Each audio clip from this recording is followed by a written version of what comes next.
नमस्कार दोस्तों, आज का हमारा टॉपिक है question tag. Question tag Hindi में जैसे कि हम लोग कभी किसी व्यक्ति से पूछते हैं कि क्या आप आ रहे हो ना।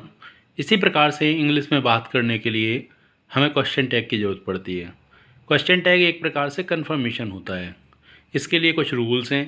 जैसे पहला रूल है इसमें, if the main statement is positive the tag is negative. If the main statement is negative the tag is positive. इसका मतलब है कि कोई भी स्टेटमेंट होगा, अगर वो पॉजिटिव होगा तो उसका क्वेश्चन टैग नेगेटिव बनेगा, और अगर क्वेश्चन टैग नेगेटिव है, स्टेटमेंट नेगेटिव है, तो क्वेश्चन टैग पॉजिटिव होगा। दूसरा रूल है, use the correct pronoun in the tag to match the subject of the main statement. इसको हम एग्जाम्पल के द्वारा भी समझेंगे।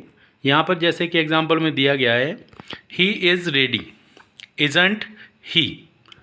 तो यहाँ पर आप देख पा रहे हैं कि सब्जेक्ट ही था, तो उसका ऑब्जेक्ट भी स्टेटमेंट में लास्ट में क्वेश्चन टैग बनाने के लिए ही लिया गया है। फिर थर्ड रूल इसमें एग्जाम्पल में मतलब पूछा गया है, rule number third, pronoun are used with the question tags and nouns are not used. Means हम लोग अच्छे से जानते हैं कि नाउन क्या होते हैं। Noun is the name of any person, place और थिंग्स। जैसे कि यहाँ पर जेनी, ये एक नाम दिया गया है, तो जेनी एक क्या है, एग्जाम्पल में देख पा रहे हैं कि नाउन है। कैसा नाउन है? Personal noun. तो यहाँ पर हम देख पा रहे हैं कि jenny Yeats cheese doesn't see. तो यहाँ पर जेनी का नाम ना यूज कर करके उसके लिए ऑब्जेक्टिव फॉर्म लिया उसका, डजंट सी। दूसरी चीज़ हम देख पा रहे हैं कि यहाँ पर स्टेटमेंट जेनी ईट्स चीज़, इसका मतलब था स्टेटमेंट कैसा था? पॉजिटिव। तो स्टेटमेंट जब भी हमारा पॉजिटिव होगा तो उसका क्वेश्चन टैग कैसा बनेगा? नेगेटिव। सेकेंड स्टेटमेंट हम ले रहे हैं फिर से, जैसे pronoun are used with the question tags and nouns are not used. इसका मतलब होता है कि प्रोनाउन यूज होते हैं क्वेश्चन टैग बनाने में, नाउन्स यूज नहीं होते। अब यहाँ पर सेकेंड एग्जाम्पल है, the bus stops over there.